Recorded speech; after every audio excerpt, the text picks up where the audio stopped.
గణపురం మండలంలో ఇటీవల స్థానిక సంస్థల ఎన్నికల్లో గెలుపొందిన బీసీ ఎస్సీ ఎస్టీ మైనార్టీ నూతన సర్పంచులకు బీసీ జేఏసీ ఆధ్వర్యంలో సన్మాన కార్యక్రమం ఘనంగా నిర్వహించారు. బీసీ జేఏసీ మండల అధ్యక్షుడు బత్తిని శివశంకర్ గౌడ్ అధ్యక్షత వహించగా ముందుగా పూలే అంబేద్కర్ చిత్రపటాలకు పూలమాలలు వేసి అనంతరం సర్పంచ్లను శాలువలతో సన్మానించారు.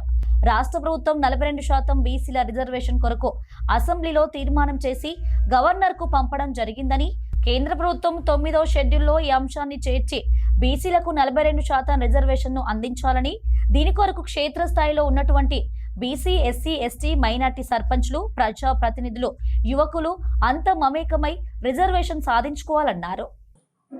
గణపురం మండల బీసీ జేఏసీ కమిటీ నుంచి వెళ్ళి Ganapuram BC SC ST general సీట్లో గెలిచిన వాళ్ళు, బీసీలలో గెలిచిన వాళ్ళందరికీ ఈ గణపురం మండలం నుంచి వెళ్ళి ఈ సమావేశానికి సర్పంచులుగా సన్మానం చేయడానికి పిలిచినందుకు మా పిలుపును అంగీకరించి మీరు వచ్చినందుకు ఈ గణపురం మండల కమిటీ నుంచి వెళ్ళి కృతజ్ఞతలు తెలుపుతున్నాం.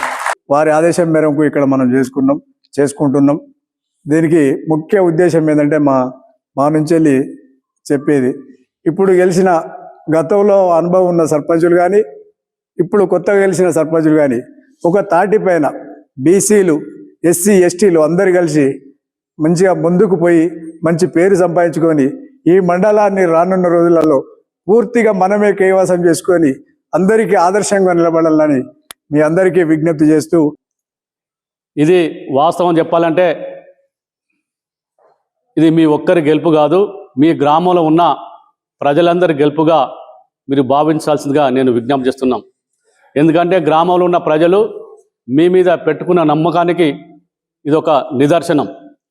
పలానా వ్యక్తి సర్పంచ్ గెలిస్తే ప్రజలందరికీ అందుబాటులో ఉంటారు, ప్రజల నమ్మకాన్ని వంపు చేయకుండా ప్రజల యొక్క సమస్యలు పరిష్కరిస్తాడు కాబట్టి అని నమ్మి మీ అందరికీ ఓట్లేసి మిమ్మల్ని గెలిపించడం జరిగింది.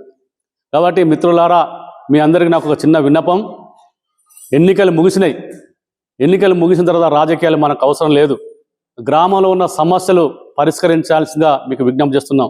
ముఖ్యంగా గ్రామంలో ఉన్న మౌలిక సదుపాయాలు, డ్రైనేజీలు కావచ్చు, సీసీ రోడ్లు కావచ్చు, తాగునీటి సమస్యను శాశ్వతంగా ఏ రకంగా పరిష్కరించాలో మీరు ప్రణాళికలు రచించుకోవాల్సిన అవసరం ఉంటుంది.